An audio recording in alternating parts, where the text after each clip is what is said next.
Hello and welcome to the Nerdy Up North podcast. I'm your host, Sam. And I'm Paul, and this is episode 3. I couldn't talk then. I kind of got a bit of stage fright. Sorry. It does. So, this week's episode is all about Falcon and Winter Soldier. Yes. And I want to dive right in. We thought we'd give it a talk just because, like I say, it's a big Marvel release rather than doing a top 5 this week. We've both got quite a lot of opinions, and with it ending on Friday, we thought we'd try and see how we both felt. We've been very hush-hush with each other, so there's been no texting or messaging for each other. So not like WandaVision. not like WandaVision where I was texting everyone and the dog saying, "This is amazing," but yes. Mephisto! Yes, Mephisto. You know what, I'm going to edit in and just like put him like a drawing in the background, just going like the old Buffy zombie at the end going. That would be really cool, that. So, yeah, this week's episode is just solely focusing on Falcon and Winter Soldier. I have the synopsis from the interwebs, and I'm going to read it. I actually have a lot of notes. If you see us on YouTube looking down, this is why. So, it says, Falcon and the Winter Soldier are a mismatched duo who team up for a global adventure that will test their survival skills as well as their patience. Wow. That's the synopsis from the interwebs. Well, I did hear rumours. This is like going back, like probably just after the announcement of the shows, that like about the writing process for all the shows. Everyone came out and said WandaVision was like the story and everything was planned out perfectly. There's supposed to be good things said about Loki, but the big thing that everyone was talking about was how much of a mess Falcon and Winter Soldier was in the writing rooms. So that doesn't surprise me with the synopsis being that way. No, it doesn't. Not even that, but I did, and this was one of my points in one of my notes, was that this was heavily affected by the pandemic. Heavily affected. There is scenes and story arcs that have been removed from it because they couldn't finish filming, and it kind of took a huge chunk out of it. What that affected, I'm not 100% sure. Yeah. But apparently there was like different scenes, extended storylines, extended arcs, and it was just heavily affected by the pandemic. But now you say that, kind of makes sense to us a little bit, because for all I really did enjoy this for loads of reasons. I also have a load of reasons why I can understand why a lot of people didn't like it. For me, I was more frustrated with it. I think it didn't help the fact that it was a shorter run than WandaVision. Like the 5 episodes, I know everyone's saying it's an extended like movie. It's like a 5-hour movie type thing, but broken down. It didn't feel like that. No. It's, again, like I say, we'll go into it in a bit more detail. Same as you, I enjoyed aspects of it. Not as much as I wanted to. And I know we shouldn't compare it to WandaVision because it's an entirely different makeup of a show compared to WandaVision. But I loved WandaVision. I found WandaVision frustrating, but in a good way. Where this, I was kind of scratching my head at times. I think the big thing with WandaVision, it kept you guessing, and most of your guesses were wrong. And I love that. Most of your guesses were wrong. Sorry, most of my guesses were wrong. Then, fair cop. But with Winter, like I say, with Falcon and Winter Soldier, I don't think I got many things wrong that actually were happening. I think the only thing that threw us sideways was Zemo's character. You did not get a lot wrong on this, mind. Like from the little tidbits that we spoke about, you didn't get a lot wrong. There was a lot of things, and I'm not going to use the word forced or pushed. I do believe that Marvel had all good intentions. They just went about it in a long-winded way, and we'll get into it as we talk on. But a lot of things were long-winded. Dialogue was long-winded. Yes. I think that would describe the show in a nutshell. It's a show of speeches. There's so many different, even if it's like a 10-second speech or even like a scene, everything felt like a speech or not to use the word patronizing, but kind of like getting your point, but then just going, this is the point. This is, you need to know Have this my point. Have it in your face. Yeah. I get that totally. I just want to point out as well that obviously these comments are and opinions are our own, and if you do disagree with them, that's perfectly fine. Please strike up a conversation with us. Yeah, strike up a conversation with us. We love talking about and debating about. This is the reason why we love fandoms for us, because we love having that debate with each other on things that you like and don't like. The main story of Falcon and Winter Soldier is the flag smashers. And I want to smash my face off the flag smashers. I want to smash my face off the table for them even being called that. That's the thing. Me and Nick talked about that this morning. Like as you said, the whole aspect we thought the show was going to be about was the flag smashers, and I did find the premise really interesting, but that kind of faded away and become like a backstory to everything else that was going on, and the conclusion to it was just not very fulfilling to that. No, it wasn't, and it was actually resolved what they wanted with a very long speech at the end, which why she couldn't do that in the first place is beyond me. But what gets me about them is why the soldier serum, why that? Why did they have to use that in order to get their message across about it was the immigrants, wasn't it? People were going to be made immigrants on the back of the snap. Yeah. Why did you need the soldier serum in order to get that point across? That's the bit I don't quite understand. Is that just to bring the Winter Soldier's past into play? Or was it just so that there could be a force against, like I say, Falcon and Winter Soldier and like I said, now the US agent?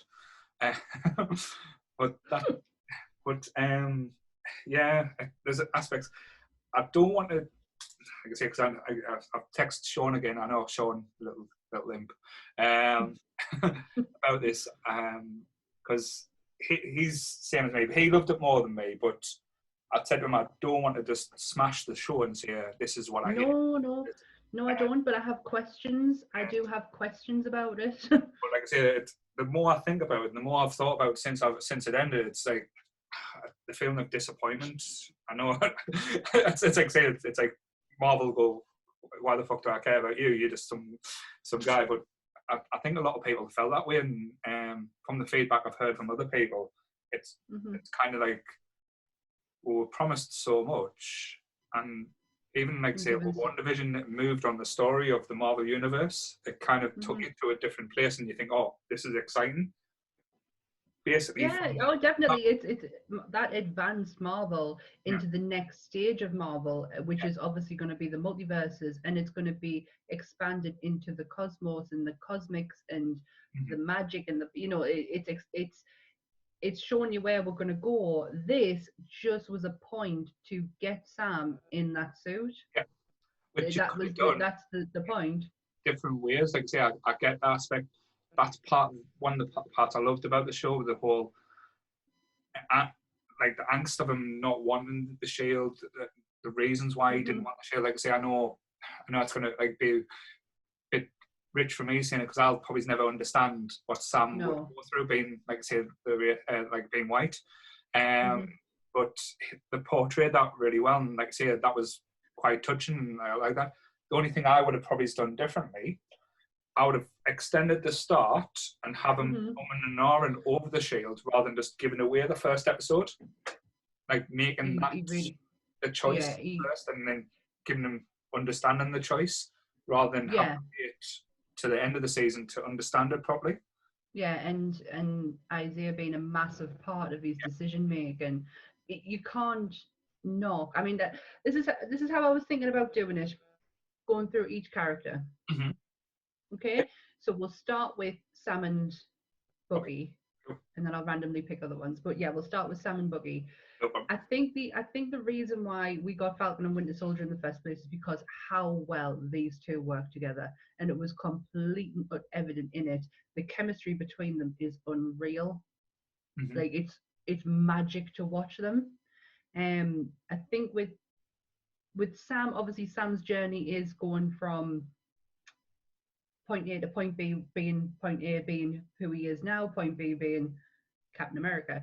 Buggy's, on the other hand, it was it was almost like a healing journey that he needed to do. That was I thought Bucky's journey initially was the interesting one, and at the end, it kind of flipped, and I was more interested in Sam's journey. Yeah, a little bit, but again, like I say, with the show, I don't know what they wanted from both of them. They didn't know if they wanted like a buddy movie, if they wanted like an espionage, if they wanted to be all out action. It just kind of it felt like it wanted to be like Lethal Weapon, but failed. Yeah, I get that. If they'd stuck with the espionage thing, because that's what I loved about Winter Soldier, if Yes. they stuck with that theme throughout, I think you would have had a very different show. Yeah. But it was a perfect way from, because we've seen Bucky at his worst. Yeah. We've seen him at what we think is his best, but you don't get to see the middle part. And I have enjoyed watching them progress and grow and actually take on board what Sam's saying. Yeah. Because because that's what Sam does, doesn't he? He's a counselor. He was a counselor for armed force, like for armed services. And Bucky's ideal for that. Like he suffers major from PTSD. But And again, he did that. I know, sorry to cut it in there, but like say, No, sorry. on a perfect point there, but the episode where Sam shows Bucky the light was fixed with a speech. Again, like yeah, massive speech. It's I know everyone needs like a switch to like the thing, but it was kind of like, okay, forcing it home a little bit, fair enough. When then after you said that, you knew what was going to happen with Bucky at the end. That was evident. Yeah, I would have preferred Bucky to realise that on himself rather than having that have it explained to him. Yeah. Oh no, I get that, but I did think that bit was between the two of them was really powerful. There's a lot of it in there that was really powerful, and a lot of lengthy dialogue. But there was some bits in it like even thinking about it gives us chills. And that one, I really liked that because it was the two of them being just completely and utterly honest with each other. Yeah, that was what was like you say the nicest moment, like where you thought that was where it was natural for them. I thought.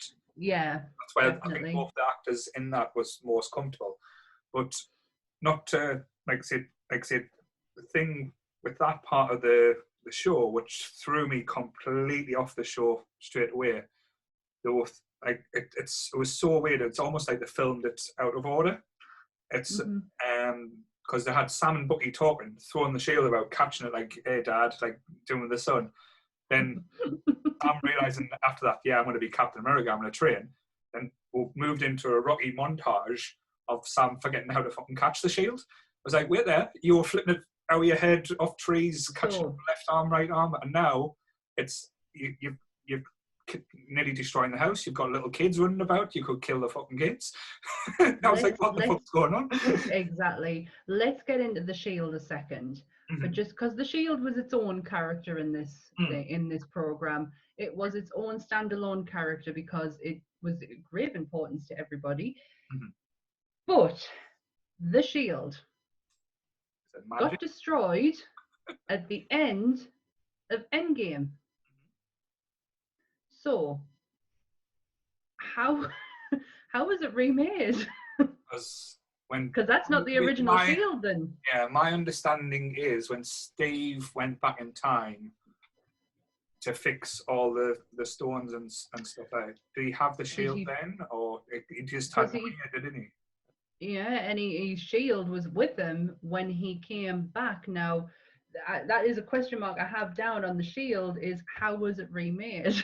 I don't think it was remade, but it could be Do you like think it's the original that he took? time, like when Steve got his hands on the original, he could have just put, like, say, so again, Marvel's normally the king with continuity, but that's the one thing, and I'd be interested on people's thoughts on that, because maybe I'm just overthinking it. But the shield, how was it remade? Yeah. So yeah, it wasn't, that was a huge utter importance throughout the whole of this, was that shield.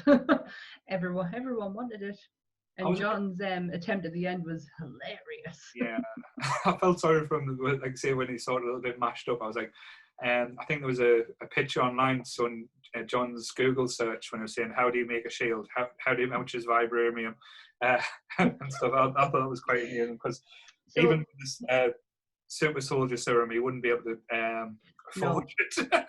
Here's my thoughts on John Shield, because John Shield is, we'll move on to John in a minute, but I'll give you my thoughts on his shield. So I don't think it had anything to do with the fact that he wanted a shield in the same respect as he had the last time, because obviously that is made of vibranium, very different. You would never be able to remake it.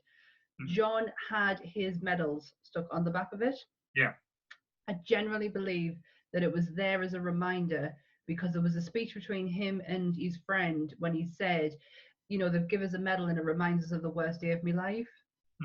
But it's the worst days of his life is the reason why he does what he does. Yeah. And the reason why he is a soldier for. And I think he wanted that reminder as he was going into this fight, that this is why he does what he does. He's trying to convince himself that he is an actual good guy. Yeah. That's my thoughts on it. Like I say, I think... Kick me computer. Oh god. Sorry. That's fine, don't worry. Like I say, I'll move on to, like say, John in a moment. As you said, there's aspects, like I say, with that I thought was brilliantly done. And again, like I say, it might be what you said before with the pandemic effect, and could be reasons. But just to finish off what you said about, like I say, with the character of like the shields itself, even in the comics, it's always been the symbol, that thing, and I think that they hinted at as well with the, like I say, the fight at the end with, I've got a name there, Carly and Sam over the shield, because basically when she was wanting them to fight back, it's basically her attacking not Sam, but the symbol that he represents, and that was basically what she wanted to fight against. But I think the whole symbol of Captain America and stuff, like even through like Avengers, like I say, when you got the people at the end when they done the little montage video and they saw like all the kids drawing the shield or drawing the hope, that was always the important thing. That's a sign of hope. And I know they never addressed it during the show, which was a big shock to me, was what happened to Old Man Steve as well. Because I'm sure in the trailer there was a funeral scene or thing, and like I said, that was one of the things I was thinking we were going to see Steve's funeral, because he's not even mentioned really. No, he's not. It's like just Steve's gone. Yeah. Well, where's Steve gone? The retirement home? The ground? Like, tell us. Yeah, because if Sam had so much doubt about himself, you would think, I know they'll probably have to pay Chris Evans a shitload of money, but just to have one scene of Sam saying, look, why? And Sam then for Steve to say something, just to say it. And not because of this, not because of that, just because, like I say, you can bring us hope. That would have been, like I say, so monumental for the show, and that would have just like brought it from there to there. Or, massively. But just to not have a show about Captain America and not have any reference to what happened to Steve her was a bit... Yeah. You want to... I know, I get what you're saying, because now, as you know, at the end of the program, which I thought, God, it gives us goosebumps thinking about it, it changed the title from Falcon to Captain America and the Winter Soldier, which I personally loved. I absolutely loved that. But you can't go into a new Captain America without kind of like, well, for me anyway, I would like to know what happened to Steve. Yeah. Like, I really genuinely want to know, did Steve have a good life? Like, I know he kind of hints at, like, he does talk a bit about it, but did he die happy? Like, is he dead? Yeah. Is he in, like, I Like, don't know, I do want to know. Isaac's still around. That's the thing. So I know. Why isn't Steve? Yeah. So that was the whole thing. But again, like touching on what you just said there, like say, I thought that was a nice touch. Ended it quite well with this show, and I think they announced the next day that they're moving into production for Captain America 4. No, mate. They announced it the same day because I got an email come through saying Captain America 4 confirmed, and I was getting, oh, you've got to be fucking kidding us. So I hadn't even watched the episode. Yeah. So no, it was the same day. I said, Dante, you better put this on now because guaranteed I'm going to get another email shortly telling us something else that's happened that's progressing the storyline on somewhere else. Yeah, there was a few websites on Facebook and stuff I unfollowed just for posting pictures pretty much the same day, which I thought was bullshit. But they cannot help themselves. They get I knew what was in that box. I knew his costume was going to be, comic accurate. I knew it. I was surprised it went so comic book accurate as well. It was so comic book accurate. I know Marvel have either went quite comic related or moved away from it to a little bit, which has worked well. But I wasn't expecting it to be so. It was so comic book related. I wish I actually have Captain America issue 1 with Sam as Captain America, and it's somewhere under the bed. I don't quite know. I wish I'd actually thought about getting it out, but it is so comic accurate.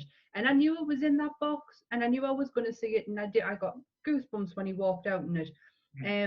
What I didn't like was my comic book friends who posted it straight away and was like, "Oh, comic book accurate," and it's like, oh my god, just give people a fucking chance to watch it. The only thing I was disappointed with the outfit, like say, I love the look, I did like it, but with it coming from Wakanda, I was expecting some fucking snazzy Wakanda tech, because like I said, the wings are probably made of vibranium, but the whole outfit just looked like a normal outfit. Hang on a minute, he managed to deflect a helicopter off his wings by simply putting it over his head. What else are you looking for? If you look at Black Panther's outfit, look at that. What they did with Black Panther's outfit and Killmonger's outfit, that was fucking phenomenal. I was expecting. Where did I see that? Maybe not nanotechnology, but at least rather than, like I said, just a jumpsuit with the red, white, and blue. Where did I see that the other day? And it was, the absorbent where you can absorb something and then use it against whoever he's fighting. Oh my god, it was Mortal Kombat. I haven't seen that yet. So I still haven't seen that. That's tonight's viewing. Sorry, you just need the messages when you've finished because I actually really enjoyed it. But yeah, I get what you're saying, but he did manage to deflect a helicopter off his wings. Yeah, that was impressive. The fight sequences in this from start to finish were amazing. The fact that they managed to bring George St. Pierre back in it again, if that was such a great touch. And you've said this a few times that you like callbacks. There was 101 callbacks throughout this whole thing. And he probably was the biggest one because he's the minute I saw him, I was the biggest one for me was the car, the chair. That was the biggest one when Stan was in the back this time saying you're not going to move forward. And you just looked, you thought I love that part. But that's what I think Marvel do brilliantly. Them the little touches and the little things that you might notice.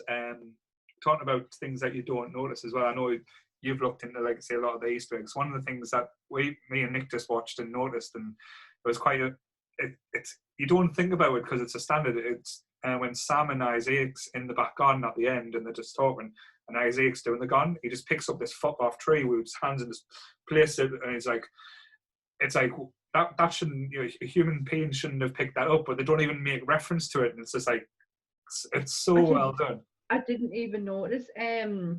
So yeah, I did pick up on a lot of it, and I'll get into the little tidbits later. because this is the soup is very comic accurate, and even some of the characters in there that you might not be aware of if you're not a comic book reader, actually are superheroes in their own right, and not just the obvious ones. So we'll go on to John Walker, played by Wyatt Russell, who looks exactly like his daddy, has such of his daddy's facial features. Which is very confusing for me. Really, isn't it? But I had the biggest crush on Goldie Hawn, so I still have a massive crush on Kurt Russell. I can't even think of Kurt Russell, that's it. But Wyatt he was fantastic. He is I posted a meme on the group chat today, and it was welcome him to the you're such a good actor, we all absolutely hate you in this character group club. He was brilliant. I really did enjoy his character. I enjoyed his because I hated him so much. Because he was the ultimate douchebag, thinking he was known best. Like there was a thing I saw, I think someone wrote, whenever Steve would introduce himself, he would never say, "I'm Captain America." He would say, "I'm Steve Rogers, who are you?" Like when Wyatt basically John Walker, he wouldn't say, "Hi, my name is Johnny." He would say, "Hi, I'm Captain America." So it was kind of like the title was enough for him, and that's what he wanted to be. I think this explains Steve a lot as well, and because the soldier, what's it called, the soldier serum, I can never think of the name.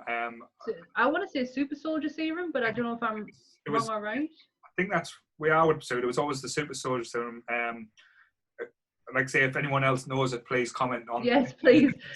I'm happy to be corrected. But I'm just going to call it. I'll just call it the serum, because the way that, because him and his friend have this really good, again, lengthy dialogue conversation, but it was really interesting because it was their interpretation of what the serum does for you and how it would have really helped them in certain situations. But then you have to remember as a viewer what was said to Steve from the person who created it originally was that it enhances everything that's in you already. So the good guy becomes the greatest guy. Like that, it enhances your good parts, it enhances your bad parts. So if you've got evil in you, that serum's going to find it and it will enhance on it. Hence the reason why John is the complete opposite of Steve in every way, because John, it takes us back to the scene where Bucky says, "Did you throw yourself on a grenade?" And John's like, "Yeah, I did it 4 times." And I generally don't think he did it for the same reason that Steve did it. He's probably read about Steve doing it and saying, "Look, I can do it better than Steve." It's one of these people that you're friends with. You'll have a friend, and that you'll tell them the story, and they'll say, "Well, I did this better. I've got." It's like, oh my God, is that I'll met this other person, and they'll always have one, like a one-up year type thing. Yeah, I went to Tenerife, he went to 11 Tenerife. Yeah. I love that saying. Yes, that's the type of person he come across, and it's like it was always his way. He was always right. But again, I think he had good intentions. Yes. In a way, because he is, he's an army man, but he kind of says it himself, like, "You programmed me this way. I am who I am because of the way that you programmed me." I do think he has good intentions. Otherwise, why would he have saved them people at the end? He had every opportunity to go one way and go back into the fight, or save the people in the truck, and he chose the right way. True, but that was one of the weirdest arcs, like character arcs I've seen in a TV show.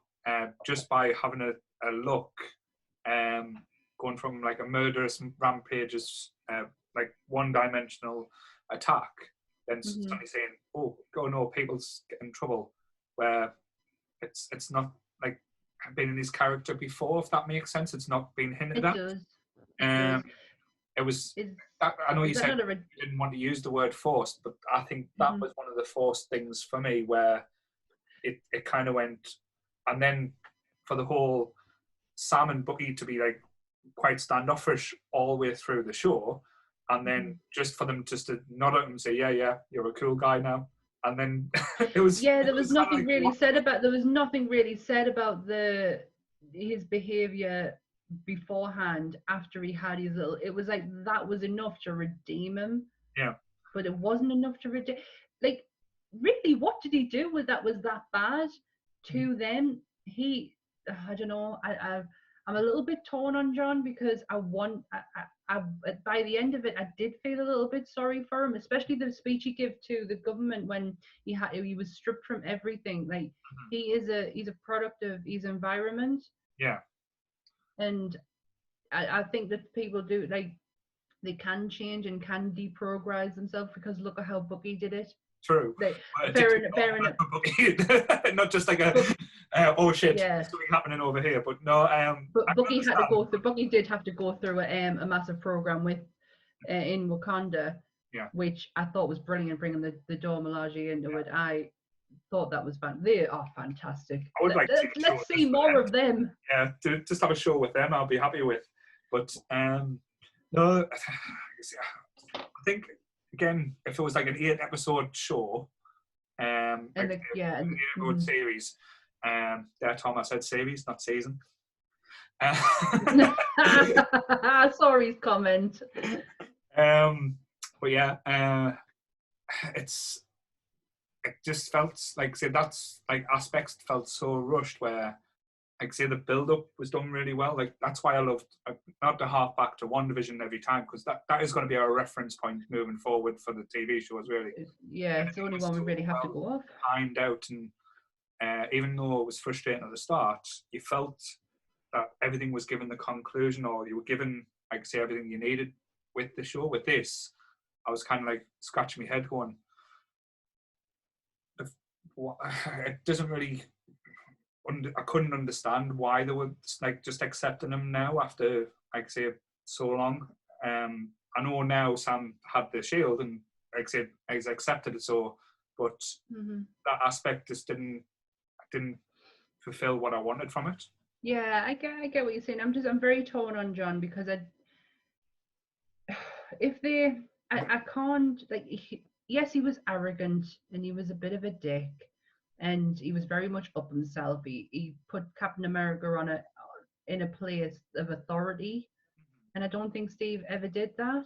Yeah. Like, he never made himself like an authority figure, even though that's what he may have been, like, because he was like in the Avengers. But authority-wise, he didn't come across as an asshole about it, and John did. But in the grand scheme of things, yeah, John did kill that guy. Mm-hmm. What else did he really do that was so bad? I think it was just, like I say, a cocksure, but I think the actor... Just being an asshole. Yeah, I think with the performance was great. Like I say, I can't fault it, because I think everyone in the world, like, say, the hashtag went out, not my captain. So it did... He's not my Captain America, that's for sure. So that was the whole thing, and I'm interested to see him going forward. Like I say, they've done the reveal now of the US agent, which knew was coming. So this is where it gets interesting, because for all we've got a very we've getting to meet people and getting Sam to a place where we can move on somewhere else, and we know who these people are. If that's all we get, if that's all anyone takes from the show, then that's great. But it opens up so much in respect to going forward. I'm just going to dive into it and just put it out there. Thunderbolts. Yeah, I think that's going to be the next thing. But I know with, like I say, when we got Iron Man and stuff, all the little teasers was hinting next thing is going to be the Avengers. That's where there was leading to. And like I say, teased to, like I say, after that it was teasing to, like, Thanos, and then when you, like, say, the Infinity War was coming and stuff. We don't quite know where this... We don't know where we're going. There's a lot of different things. Like the Thunderbolts, as I said, I think I've had the conversation with you before, it's going to be, like, that will be more of a grounded type of battle. Like a whole, like... So, I think you should explain the Thunderbolts to people who don't know who they are. Because it was created by Zemo. Yes, but it was General Ross as well. He had a big part of it. It was supposed to be like his project to... Given that it's his surname, maybe? Yeah, the Ross Thunderbolt. Yes. Thunderbolt. But you've seen him in, like I say, the Incredible Hulk with Edward Norton, and he's been, like I say, he was the old dude that brought the Accords in during Civil War. But like I say, with Nemo being in the raft and him being in charge of the raft, like I say, we don't know what Madame Hydra's part in this is going to play. But is that Viv? Yes. Viv, played by the great Julia Louis-Dreyfus. Wow, she was fantastic in it.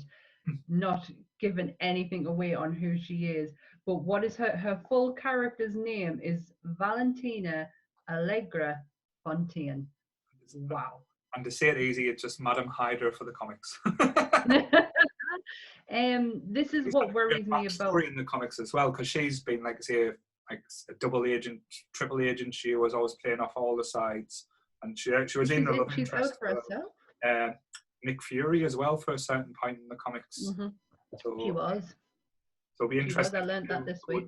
Down that route, but the only thing, like I say, I think with Thunderbolts, because like I say, they've got now as Zemo in the raft.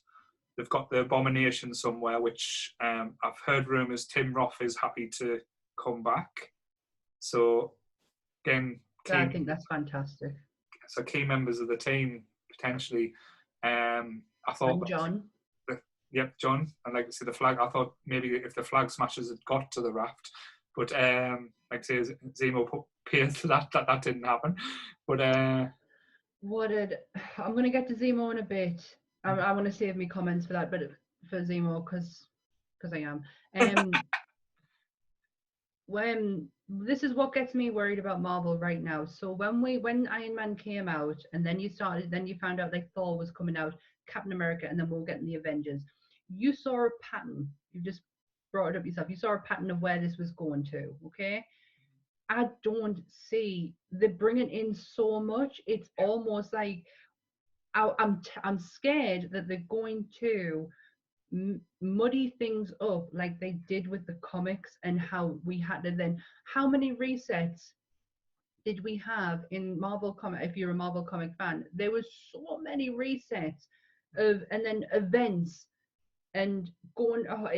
I'm scared that's where it's going to, because they're bringing so much in. So I'm just gonna the guy. Oh, me notes. The guy who played Joaquin Torres, who is the military guy, who was working with Sam. Yeah, the Falcon 2, apparently. The Falcon 2. Well, he is. He's another Falcon. However, Isaiah's grandson is also another Falcon. Right. Oh, I did not know that one. See, I did not know that because I didn't watch the series again. I just went on YouTube and watched Easter eggs that you may have missed, and he was one of them. And I wrote it. I was like, oh, that's interesting. That was quite interesting. But then, so they're bringing in names of people who go on to become part of it, like the part of the Young Avengers, or the New Avengers, however way you want to look at it.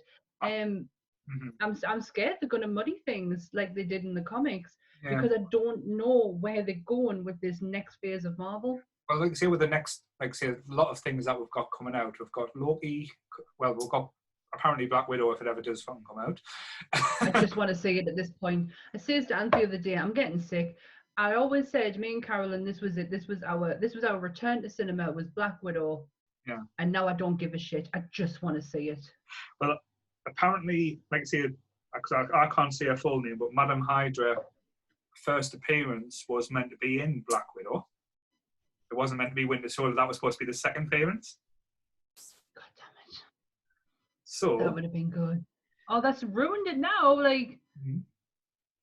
Yeah. So, because that's why I was a bit surprised, because that's because the rumors are, again, if this is going to be a spoiler, so if you don't want to know about it, it's not fact. It's just stuff I've heard, that at the end of Black Widow, that Madame Hydra recruits the sister. Florence Pugh. Yep. I don't know what her sister's name is, but the actress is called Florence Pugh. So she's supposed to be, like say, was supposed to be the first recruit. So that's. I still think the sister is her. And I don't know if this was actually on the first recording that didn't work. It might have been, but my theory was We'll have the this sister discussion where is. you think Scarlett's going to be replaced on Volumia? Is it Volumia? Yeah, it was actually our sister. Yeah. But I'm probably going to be wrong. Like I said, that's what I've heard the rumor is. But like I said, then we've got Loki, which is going to be a complete mindfuck and just looks I like think that's fun. It does look really fun, but I think that's going to give you more of the how the Marvel universe is going to be seen going forward than this was. This is actually confused us because I don't know. Like with WandaVision, we knew where that was going into, and at the end we were like, oh yes, it's Doctor Strange and the multiverse. Like, and yes, that I think that's where Marvel's main thing's going to be. And where does this fit into it? Yeah, because like I said, the next films after that is Shang-Chi, then Eternals, and then like I am so looking forward to the Eternals. I was never a fan of the comics, so again, I know it's no, me neither. But I just love the cast. It's very colourful, I believe. But yeah, because I think that's when they're going to be like say because there's supposed to be rumours for that as well that Thanos is back in it in some way, just as a like a flashback. But that's where I think they might have elements of Galactus in there as well. But again, yes, it's just a lot going on. But at your point, what we're making regarding what we call now Captain America and Winter Soldier, if you start the show and end the show, the only real thing that's moved on is Sam now has a different suit. There's no actually moving forward with the storyline. The only thing I'd say we'll probably will discuss it like about the character as well, because like I say, one of my shouts did call out. I think let's not get into her at the minute. No, let's not get into her. Like I say, I've got a theory about her that me and Sean had a conversation with. It was actually Sean's. I'll give Sean his due. He says I am something about it, but we'll go. I am interested to hear that theory, but I do not want to talk about her yet. Cool. I want to talk about Baron Seymour. Yes. And the absolute waste of a good bad guy, because they did not use him to his full potential. The fact that Bucky just walks up to him with a gun, drops the bullets, and then the Dora Milaje is there to take him. What the fuck did that mean? I've actually wrote down, what the fuck does that mean? I think it was supposed to be like a metaphor that Bucky now has changed and he's not just a killer. And like I said, he was seeking justice. But again, they could have done it. It didn't land with me. No, like I say, I liked the way they used Baron Seymour, and I loved, like I say, the actor who plays him. Like I say, I've seen him in a few things now. Like I say, Daniel Brühl, he was fantastic in Inglourious Bastards. Absolutely. I loved him in Rush as well. Like I say, was it Rush, the one with the racing car driver when he played Nicky Lauda? Oh, I've never seen it. Is that with them? Yes, he is in it. That's with Chris Hemsworth. He's also in The Alchemist as well, and he's bloody brilliant. He's the main star of that. Absolutely, Alchemist. Yeah, I'm probably saying that wrong. Sorry, but yeah, him. He's so good, and I just don't think. Oh, I just wanted to see more. I just wanted more as well, because like I say, you saw that, like, you saw the fun side, and it's good when like you can get flip a script and you don't expect, because you expected him to be the big bad of the whole show. When you saw the trailers, you thought, right, he's going to be behind it all and running the show and stuff. But I wanted him to be behind it all. But like I say, it could be for another story. But I thought it was really fun and. Don't get us wrong, Paul. When he was on it, he was brilliant. Yeah. Like that dance. The fact that Marvel made that into an hour video and stuck it on YouTube for people was absolutely brilliant. I just wanted to see more of him, and I want to know that we are going to get to see more of him, because his costume was fantastic. Yeah, that was the biggest one. You only saw him in the hood once, and it was only for like a short period, and it looked good. It looked so good. Looked quite good. I didn't know how they were gonna. I just didn't know how they were gonna do it from comic to that, and it worked perfectly. He was dressed perfectly, and I just want more from him.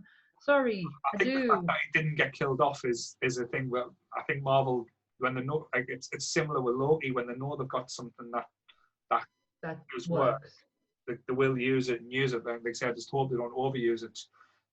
But like I say, I think he's on to bigger things, and I love the almost Deadpool aspect of it at the end when he was in the cell, and they were broadcasting like I say what had happened, and he kind of broke the fourth wall a little bit and looked at the camera and smiled, and you thought that's quite nice, didn't you? Like I say, that was a little bit of a Deadpool aspect. I didn't even notice. Yeah, it's just like a little frame. He's like he's sitting in his cell, he's reading his listen to the radio, and then as soon as it does his announcement, he just turns to the side and just goes, like smiles, and you think he could be smiling at a guard, it could be smiling at.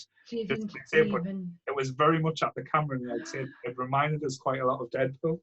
That's brilliant. I didn't even notice that. That I didn't get his butler. I was his butler. I was going, who's that? Who is it? Like thinking it was someone important. Everyone wants to be like Batman. Even Marvel likes to reach out to DC and steal a bit of Batman now and then. Everyone needs a butler, so yeah. Needs his butler. I think he wasn't. I don't think he was used to his full potential. I think we could have had more out of him. What we got from him was absolutely fantastic. Again, this is just my opinion. I just wanted to see that suit. Oh, I wanted to say he was a good dresser. He was a really good dresser. Cool. Even though you had a bit, like, it was a bit weird with the kids, but like I say, everyone has a bit of a strange thing, giving them sweets for information. But well, I like someone's, and I can't give credit to the person who said this, but it was very much like Narnia. Yeah, very much like the Snow Queen from Narnia with the Turkish delight, and getting kids to do their bidding, which is how she got to. I should know. I read this. My mum read me this story millions of times as a kid, and I cannot remember the children's names. But yeah, it was very much like the Snow Queen from Narnia, with how he got children to do his bidding. Well, it's because children can sneak in and out of places without being detected. I totally get it. Mm-hmm. It's like it was like the spider on Game of Thrones. He used children to do his bidding, but he didn't give them Turkish delight, like. But no, I'm not going to. No, I don't even want to think. So what was that? Baron Zemo. Right, let's do it. Let's get into the shit show that's Sharon Carter. Right. So I'm gonna be a bit smug here because I called it. Go on, you can do it. You can do it. Go on. That she was going to be the power broker. Do you want to know what I wrote? That way as well, because it wasn't a big wow. I think they wanted it to be like a moment, but it was kind of like. Do you want to know what I wrote on my notes? Yeah. Who gives a shit? Yeah. Who gives a shit that Sharon Carter was the power broker? Why is she even in this? I don't get it. Sean, I'll give him credit, the little bastard. He sent us a text and went, "She's a fucking scroll." Not the first time I've heard that. So, not the first time I've heard that. And if that is Secret War type thing, so yeah. If that's the case, then it makes it a hell of a lot more interesting. But if that is plain old Sharon Carter behind that skin, I am not that bothered. Why the fuck should I give a shit about her being a power broker? Because let's be honest, she weren't even that good to start with. She ain't nothing like her auntie, that's for damn sure. No. She probably just pissed that Steve chose her auntie over her. But the thing that confused me as well, because she was very goody two shoes and very much for like she was one of the first ones when like during Captain America Winter Soldier to turn on Hydra and say no, we're S.H.I.E.L.D., we're the good guys type thing. Oh my God, she was in Winter Soldier, wasn't she? Yeah, and now, I forgot about that. Now 5 years later, like after the snap, just because she gives a shield and because the country didn't wanted her as a fugitive, she's turned into like this. Turned on full bad guy. Bad guy that's all out for power. And now that when at end credit scene when she's being pardoned, she's like, yeah, I've got access to secret shit. Whoever's on the phone to, it's like, this is just boring. This is, do you know, if she is a Skrull, then yeah, I do like it because it has to be more interesting than her. Yeah. I never liked Sharon in the comics. I certainly don't like her in the Marvel Cinematic Universe.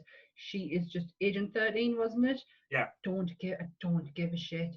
And she didn't give us a good enough reason to give a shit. And you're right, the reveal was absolutely pathetic.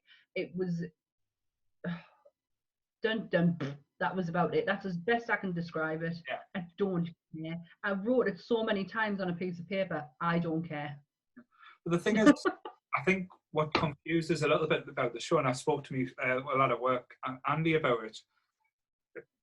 They got the show backwards at times, where at the start they have all these massive action scenes and like big set pieces and stuff. Like the big fight between Bucky, Walker, and Sam happens at the start of episode 4, is it? Yeah. I was 5. I think so. It was either 5 or 4. It was at the start, and then afterwards it was just all downhill. It was like built you up, think, oh, this is amazing, but then it should have been like, say, the slow burner where it gradually built up to the fight or built up to things. Yeah. So there was all, like, say, these type of aspects, and I think one of the things that this show did fall from as well was the Lord of the Rings effect, have too many endings. Because it had like Bucky going off. Oh my gosh, yeah, I didn't even. Yeah. I was wondering where you were going with that there, but yeah, I see where you're coming from. Going off to basically seek redemption for his past. Had Sam then accepting the shield and taking Isaac to the memorial. We'll get into that in a bit. We had the US soldier getting his new suit, and we had Sharon getting a pardon. So again, we've had 4 or 5 different endings to a show that only had 5 or 6 episodes, which to me it was a little bit of an overkill as well. Did you notice John's suit was Captain America's Winter Soldier suit, but with the black, white, and red, with the black and red in the middle instead of the star? I was bored by then, I'll be honest. I was paying attention. I've watched it twice as well. Like, yeah, the second time was a lot harder to watch, which was surprising. But yeah, like I said, I know we've kind of almost shit all over this, which is something I wasn't expecting out of me anyway, because I am the Marvel fangirl. I'm not ashamed to admit it, and sometimes it's very hard for us to find things that I don't like. And for all, I really did like this. There's a lot that I didn't like, but I do want to get into the bits that I did like. Yeah, I think it's not that I think it's coming across that way. I didn't like it, but it's more disappointing us than didn't like it, if that makes sense. Yeah, it does. It does. It's like you wanted. I think with Marvel, I expected better as well. I think with Marvel's give us over the last few years, I think they've had shit. They've had Iron Man 3. They've had Thor: Dark World, but they've learned from their mistakes. Like, say, they said, without a shadow of a doubt, Guardians of the Galaxy or Thor: Ragnarok. It's moved on to a place where you think, right, it's given us better, where this has went backwards a little bit in my eyes. But not enough. It's nothing in comparison to how bad of a shit show Iron Man 3 and Thor 2 were, because I generally did think at that point Marvel was done with.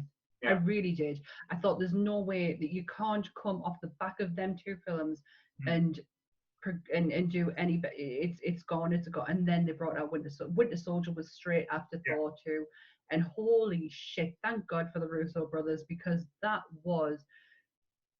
I felt I was like, right, this is promising, and then I knew they were doing Civil War, and I was always a bit, because Civil War is one of my favorite arcs, even though it was one of the ones that took us a long time to read, because I read start to finish with every single tie-in. I didn't just do the Civil War story, I did every tie-in, and I love the fact that they took the element of Civil War and managed to adapt it for the cinematic universe. I didn't think they would be able to do it well.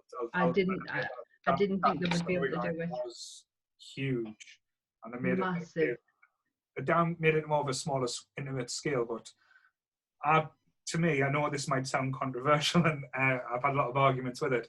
I like Civil War. I do love it. I don't think it would have worked if Marvel didn't get Spider-Man. No. I think I that totally, was 100% agree with you. But that brought up a little bit, because like I say, I'm not ashamed to admit, I cried a little bit in the cinema when I saw the screen come up saying Queens, and you saw Robert Downey Jr. sitting with Aunt May, and then Peter just looking all. I was just like, that brought me down. I wish I had that same emotional connection with Spider-Man, but I don't, and I think it's more to do with I don't want to put gender into it, but I am a girl, and I think boys do gravitate more towards Peter Parker because he's the young kid who got the powers, and I think and exactly, and I think you can relate more to that than what I can, and I totally get it. And I really wish I had that emotional connection with Spider-Man, but that comic means, like, that arc, means a lot, because I did read from start to finish. I invested so much time, like the tie-ins, there is almost 50 plus, and then your main story is only 5 books. Yeah. But it was a huge thing for us to do, and I'm glad I did it.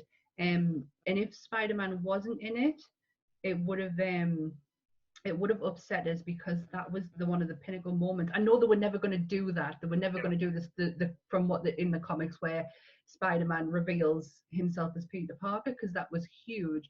But just the fact he was in it, that made it really special. Yeah. But it was like his introduction. I loved it. I really did love it. We've totally gone off topic, like. Yeah, no, that's fine, like I say. But thank you. That's because I know you're the ultimate, like, that's why we're a little bit chalk and cheese. Because like I say, I love Marvel, but to be fair, when it comes to comics, I'm always a DC fan. Like I say, always.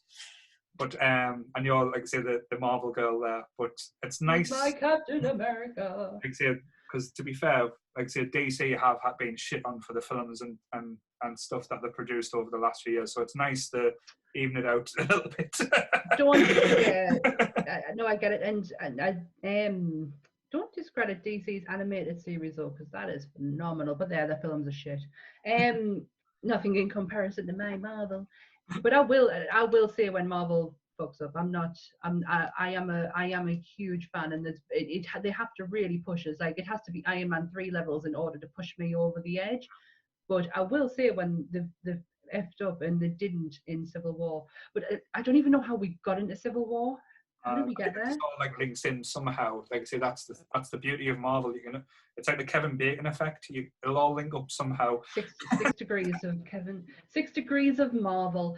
I do. I want to get into the good side of it, because I think Marvel really, and I've been trying to think all day how to phrase this, because I don't know how to say it right. But Marvel really took world events, especially with the events of last year, and put it the Black Lives Matter movement, and put it, because I don't want to say political, because it's not political, it's social. And they really put it in here, and it didn't have I don't think it'll ever have the same impact as what Black Panther did for the Black community, because I cried so much over that when that came out, and for them, and seeing, the Black community getting their superhero and getting it it was beautiful. It was so beautiful to watch. And they've done it. Marvel really did take it, and I generally believe did a good job with it. But again, I don't want to mix my words with this part. It's hard talking about that type of aspects about comic books, but it is there as well. Like I said, there's always elements, like if you look back, going back years ago, the X-Men was like big, like, to what was going on at the times as well. Well, Marvel have always had the finger on the pulse when it comes to this type of like I say, injustice, shall we say? Absolutely.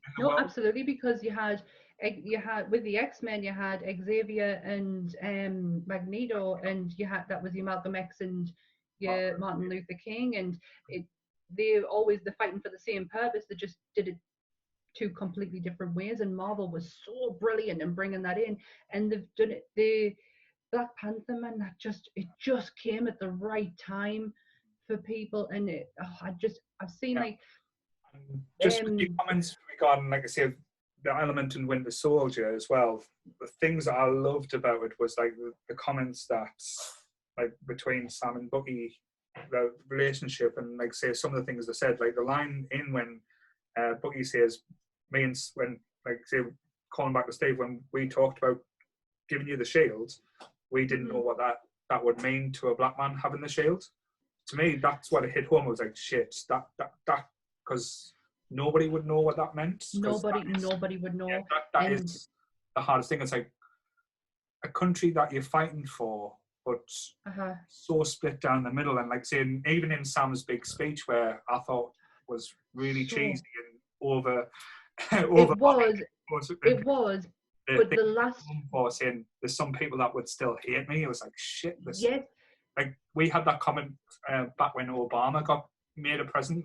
Like I think we were in the pub with my friends saying, "How long do you think there's going to be until there's going to be an assassination attempt?" That's the scary shit. Like we shouldn't even be having that type of conversation. But that's the type of world. No, but that's the type of world we're living in, and I think Marvel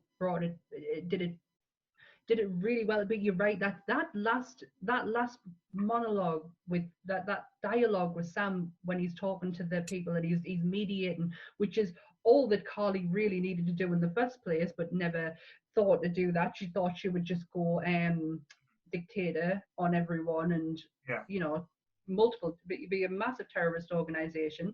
Anywho's, but the last few minutes of that when he's explaining himself, the fact that that people are going to hate him for being Captain America, and then there's a guy who says, and I sent this to my sister earlier and I nearly found myself crying over it, when the guy goes, "Oh my god, it's Black Falcon," and he goes, "No, that's Captain America." See, I was like, yeah, I had the opposite. I was so angry at that point.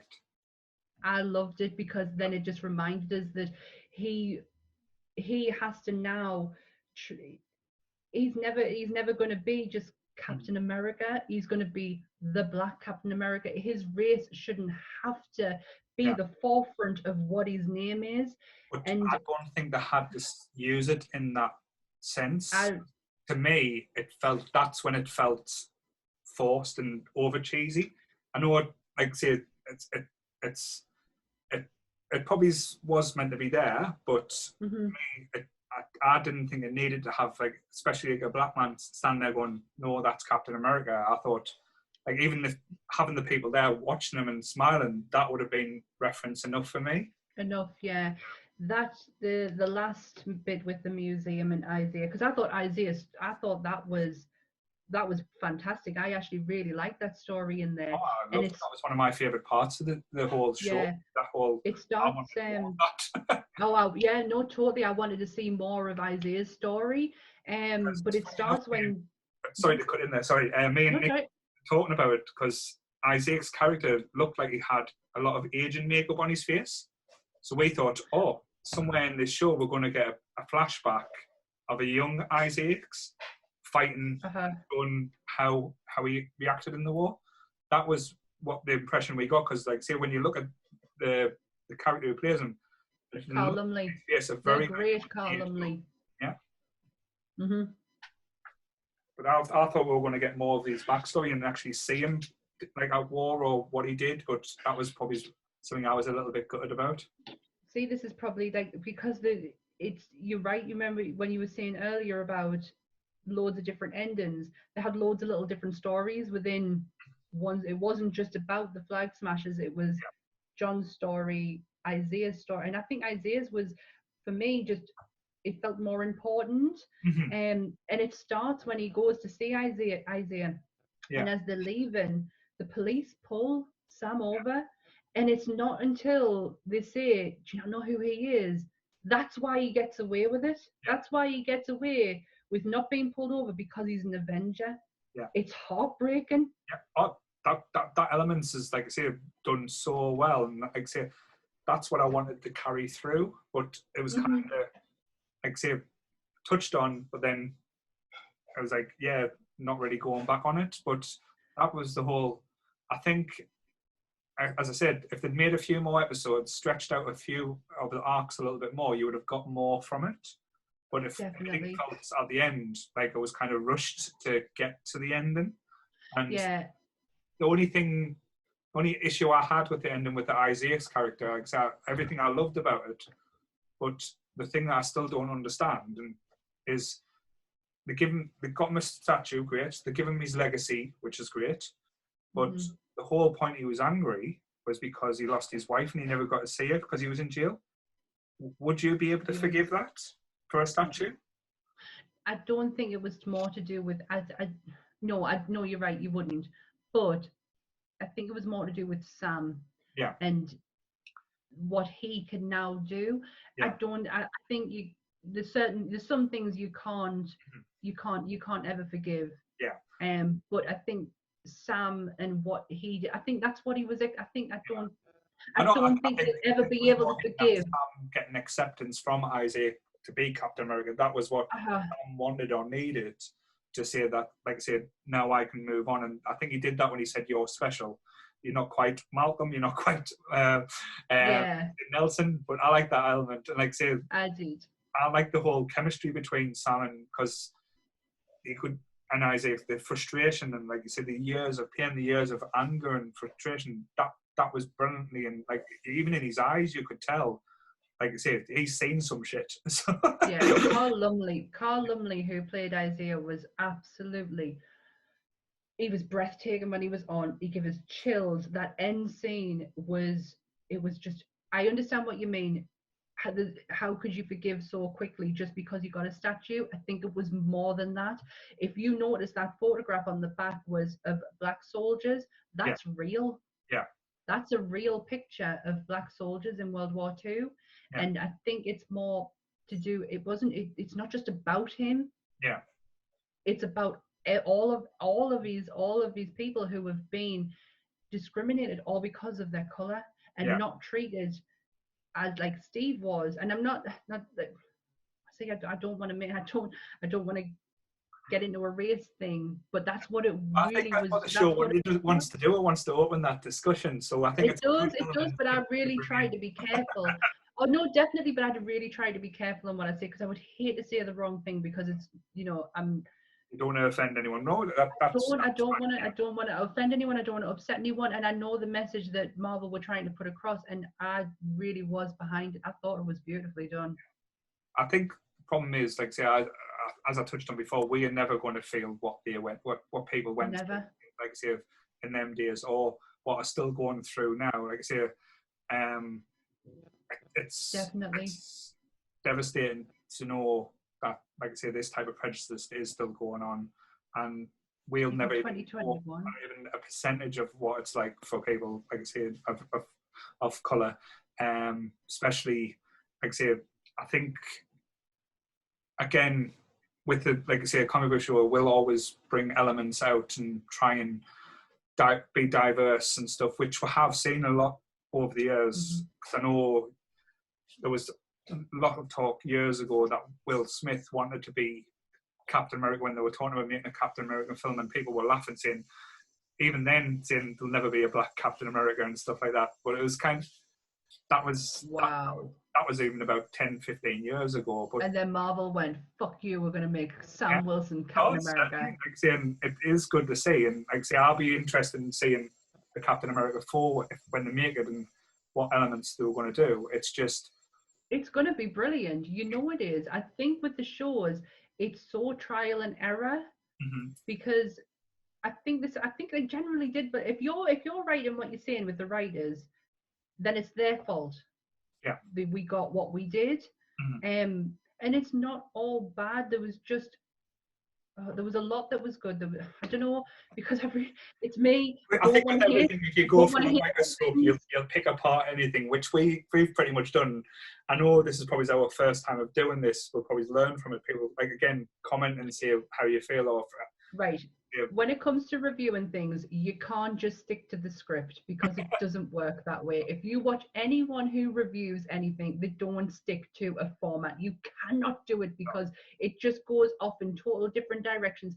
And to be honest, you could end up changing your opinion by the end of it, which I think I might have. I don't think I like this program now. What I do love about this, though, doing it this way, because, like I say, we had an inkling of each other how we felt, but we didn't know, like, internet. I'm loving your aspect and your take on it. That's bringing new light on certain things that I didn't see, and I've probably made you feel a bit down on it. But again, I know it's probably coming across. I'm not saying I hated this show. I just wanted more, and especially when they start bringing in like elements of the X-Men in as well, like Mandalore, which we haven't even talked about. And then we got no reference to any mutants, like we thought we were getting in the thing. It's like they keep telling us these aspects are going to come into the Marvel universe. I know Marvel and Kevin Feige is just teasing, but it's like, fucking come on, give us something more. We need something more now. As I always say, in Marvel, I trust, and I do trust them. And I don't know what I wanted from this. That's the problem. Like, I know I love Sam and Bucky, and you know what? They could have just done a full thing of them two and their relationship. Yeah, and I'd have been all right with that. But then you go and put it. It's the bloody flag smashers, Carly. Oh, I can't get away with the whys and the whens. I understand the whys. I understand why she was doing it for. Well, what did she have to go all bloody crazy terrorist on it? It was, and the serum, I don't understand why she had to have that in order to get her point across if she was such a, but apparently, and also the aunt as well, that funeral, massive scenes taken out of that. Yeah. Because why should we give a shit about this woman's funeral? Yeah. We have no idea what she meant to that organization, but there is scenes that have been cut from the program that would have explained why we should have given a shit. Yeah. It's like she was an interesting character, and I was like, I want to know more about her, but you never got to know about her backstory. You never got to know what drove her. I know you said from the blip, but what was her life like before the blip? What was our reasonings behind it? A little bit more flesh to it, and you would have cared more. Because I'll be honest, when she died, I didn't care. No. I thought, oh well, she's gone. And bye. Yeah, but like I say, the flag smashers, they had quite a striking look. The mask and stuff, I was getting right.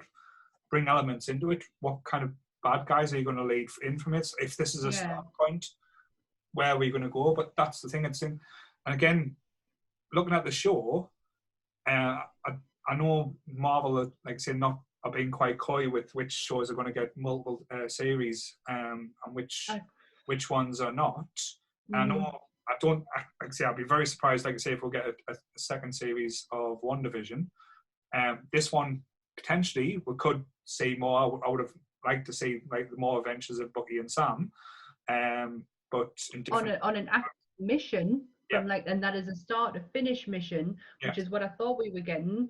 Like, but there was so many things interwoven into it that it got too complicated, even for a TV series. And they went with how many episodes? They didn't even have a chance to flush it all out and make us actually care. I think you touched on there was so many things happening during the show, like so many stories, but none of the stories moved anything on. You just got now. The US agent is the same Dick. He's just wearing a different outfit, which could be leading into the Thunderbolts, which would make sense. But again, who are the Thunderbolts going to be fighting? Because we still haven't got like the Avengers team now. We don't know who's going to be involved in the Avengers because the Avengers are no more. If from what they said before, they're expanded on. There isn't that what having a break or something like that. So. But is it having a break because of the world. But no, with WandaVision, you needed that. You needed that series, and you needed that time in order to explain where we believe Marvel's heading. And they did, and that's what was great about it. And it was one story. Not if it wasn't just her story, it was you got Wanda's bit at the beginning with the series, and then it cut. And then the next episode, you didn't get any of Wanda, and you got all of the other side of it. It didn't confuse things. It actually made it easier to follow. Yeah. But with this, there was so many things cut and pasted into it that it was too much. And if they do a second series, I would like the adventures of Captain America and the Winter Soldier on a mission, start to finish. Doesn't need to, just like the comics, doesn't need to have a point like going into the it was just that's the story. just have a bad guy, want to take over the world, wanting to blow some shit up, and to going through the motions to get shit done. Jobs are good. Easy. Exactly. Nice, but this felt a bit messy. But again, it's give us some interesting talking points. It'll not be a show that I will go back to. I'll be honest. I'll probably, like I say, a lot of the Marvel films. Like I say, I will watch WandaVision again, probably in a year or two, just to experience it. But this, I probably would say, yeah, I watched it. It's the same with, like I say, even when I do, like I say, we talk about going back and watching all the Marvel films. We'll get so far and we'll skip probably Thor 2. Never watch it. I never watch it. Iron Man 3. No. Like I say, probably wouldn't watch it. But no, don't watch it. Don't watch that. Don't watch actually, I do that at work sometimes because Iron Man is one of, if not in my top of Marvel films, and I think it's because it just sets the groundwork for everything. Mm-hmm. Like everything Marvel comes from that one film, and I absolutely love it. It ages so well. Yeah. But I won't watch the Hulk, obviously. I didn't even enjoy it when it came out. I thought I didn't like Edward Norton as Bruce Banner. No, didn't like him. Didn't see it. And when Mark Ruffalo came in, I was like, even before I saw him on the screen, I was like, I get it. Yeah, like, I can picture it. Angst about him where Ed Norton was a bit smarmy. Like I would see Ed Norton as a villain rather than like the hero, which is, like I say, but again, there's elements that I haven't touched on as well, because like I say, there's the whole leader character that's not been touched on again. So it's the guy who got mixed with a guy who made his head expand or something like that. Can't remember his name. It was the guy who was trying to help Edward Norton's character, and he managed to subtract some of the shit and it went on his head. I know who that is. Oh my god, and I can't think of it. What? Oh, that's going to bug the crap out of us now. With what was I going to say? Yeah, I don't particularly like Thor 1 either. It's not bad. It's just not something I can go back and rewatch again. I think it's like I say, it's entertaining, but it's not one of the ones I would miss off if I was watching the list of like I say, the Marvel films. Now I know, like I say, me and my friends, sometimes every so often we'll have a Star Wars day and we'll go back and watch the original trilogy, and we never watched it the other day. But the other day I started from episode 1, watched Phantom Menace. Got a friend coming to join us next week. Oh. Mhm. You're gonna hate it. You're gonna absolutely hate it. I've bought a Jar Jar. I have not just bought a Jar Jar. I have bought a huge Jar Jar head. Right. I'm gonna show you something I picked up this week. You'll be very jealous of. I know exactly what it is. Oh. No, I don't know what it is. Wow, he's fantastic. And they're selling them off on sale in the Entertainer for £20. And it was a Boba Fett. Sorry for people at iTunes. Yeah, it's a bobblehead Boba Fett. Yes. Bobblehead. Giant bobblehead Boba Fett. Yes. That's impressive. No, Jar Jar is going right in my shelving area behind us. So if you're watching on YouTube, you'll be able to see Jar Jar Binks. He's massive. Have you got anything else you want to say about the show? Or didn't hate it, didn't love it, won't watch it again. But I do love Sam and Bucky. I do want to get my point across that I did thoroughly enjoy it. The acting was not bad. The dialogue was a bit questionable. Yeah, that's where I'm at with it. Yeah, I've just got one. It's not how I thought this was going to go. One last line that, when it was said, I actually shouted at the screen because I know Nick was out when I watched it the first time. It annoyed me so much, and again, for Marvel to put it in, it made no sense at all. It's when Carly is on the phone with Bucky and she says to him, "Have you never fought for anything more than yourself?" Let's get with her.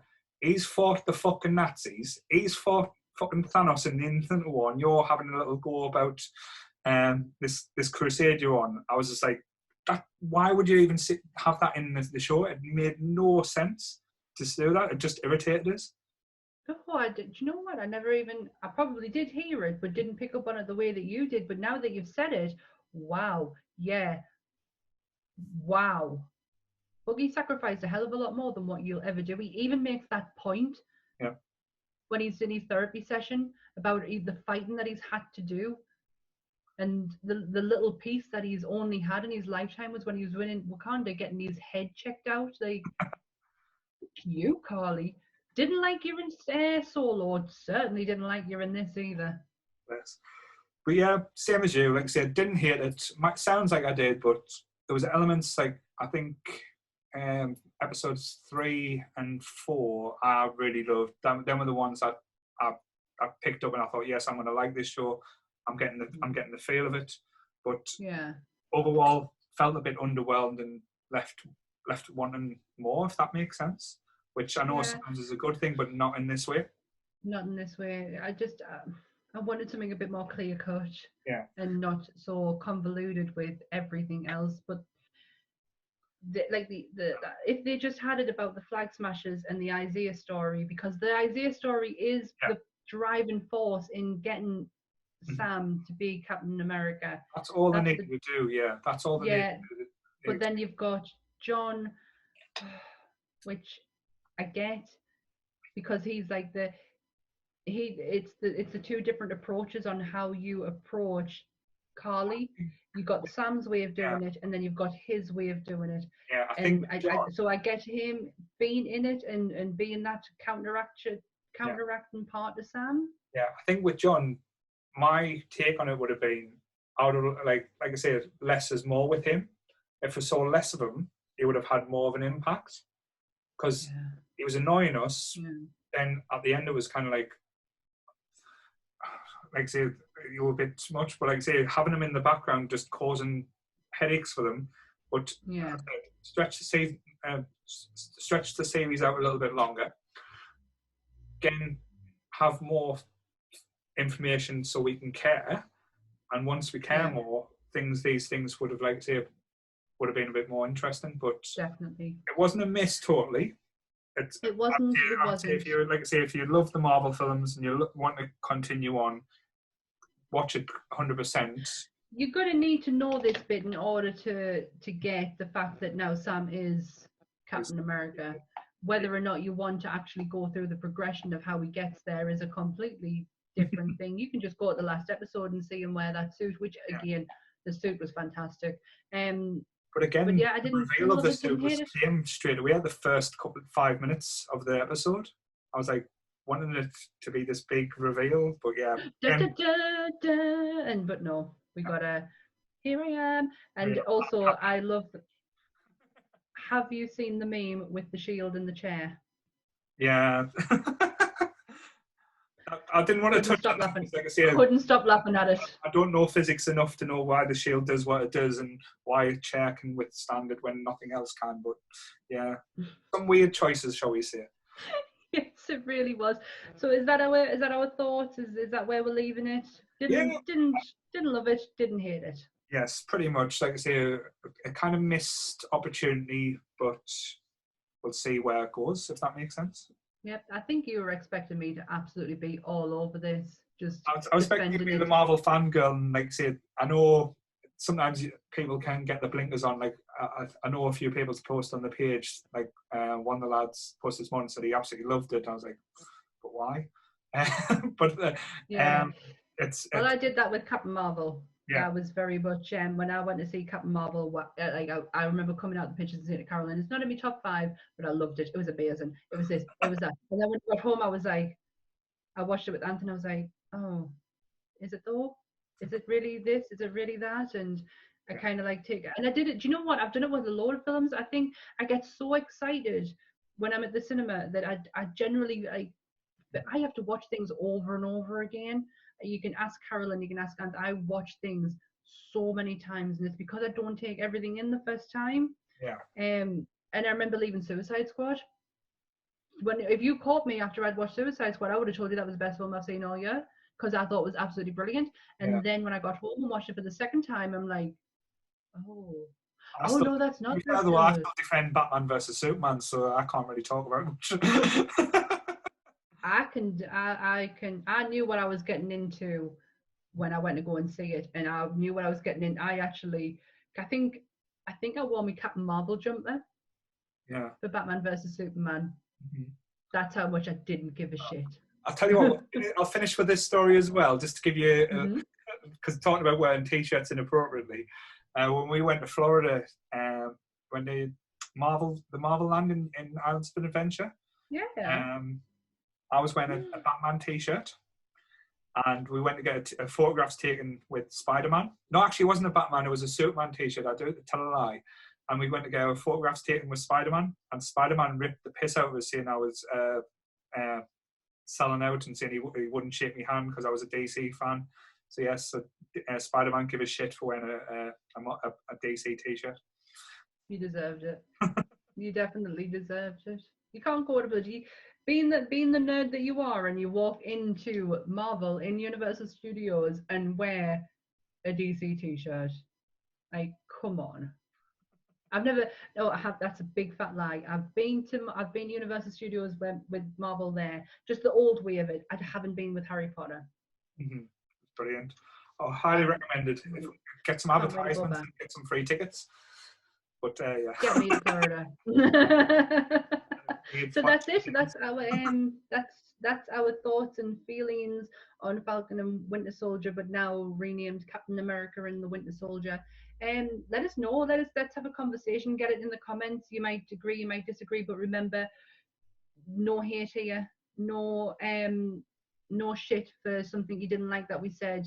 Just talk to us. Yep. Don't do what happened on.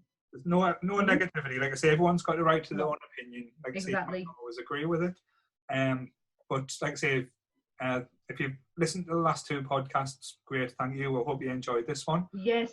Do you know what I saw? I watched it the other day and I was like, I really enjoyed it. I really enjoyed doing it, and I really enjoyed watching it too. That's really bad of us. Not watching yourself. Pretty much, I was like, yeah, you look good. You don't sound like a bitch. Just to remember as well, like I say, we've got the Facebook group, Nerdy Up North Community. Like I say, it's growing every day, which is amazing. A lot of decent banter, and like I say, talking about everything from like favorite films to favorite computer games, even the computer games that you don't like. And also, like I say, you can follow us on Spotify now, or follow us on iTunes, which is doing really well, which is amazing. Which, like I say, I'm getting blown away by each day. But again, please like, subscribe, do everything else, because like I say, we want to try and get as many views as possible, hopefully. We want to build a community. That's what we want to do. We want a community of like-minded folks who don't have to go through the constant shit that you can get from different groups for just having a different opinion. To me, fandom is about having conversations with people and having debates, but not getting personal about it, not getting pissy about it, and not throwing your dolly out your pram if someone doesn't like what you're saying. And what I found in the Facebook community group, nobody does that. Nobody has a fit if you don't like something, or you don't agree with something, or you agree. You know what I mean? I've not come across anything like that at all, and it's so refreshing in nowadays, because I've been in groups on Facebook where people are just assholes. Like, if you don't agree with what I'm sorry, you're still a dick, Sean. Behave yourself. But yes, thank you so much for all the comments, for the views, for any downloads that you've done on Spotify and iTunes. We really appreciate it. I'm having I've been so looking forward to this all day, and I'm really not well at the moment. I have an ear infection. What I was going to do as well, because like I say, we're going back to the format of top fives from next week. Do you want me to, it's my choice, do you want me to mention it now, the tease, or do you want to leave it in anticipation? I want to leave it in anticipation, because it's only me who gets the prize. I'm the one who has to do it. So go on then. I'm intrigued. Top 5 favourite TV shows. Now that's going to be, it sounds easy, but I bet you it fucks with your head so much. Oh, shit. Yep, it's already doing it. Because you will change your mind, guaranteed, at least twice before we even do it. Right. Oh my God, I've got to stop thinking. I know I can tell you my number one, but no, I'm going to wait next week. Wow, That's interesting. So yeah, Paul's picked the top 5. You know, you can do it. You don't have to ask us. You know, you can just tell us. This is your party. I'm just a +1. It's a joint experience, so don't worry. But but like I say, we'll let you go now. So thank you very much for tuning in. Again, I'm gonna finish off because I like the same bat time, same bat channel. We'll be here next week. Yep. Thanks everyone. Take care. Bye.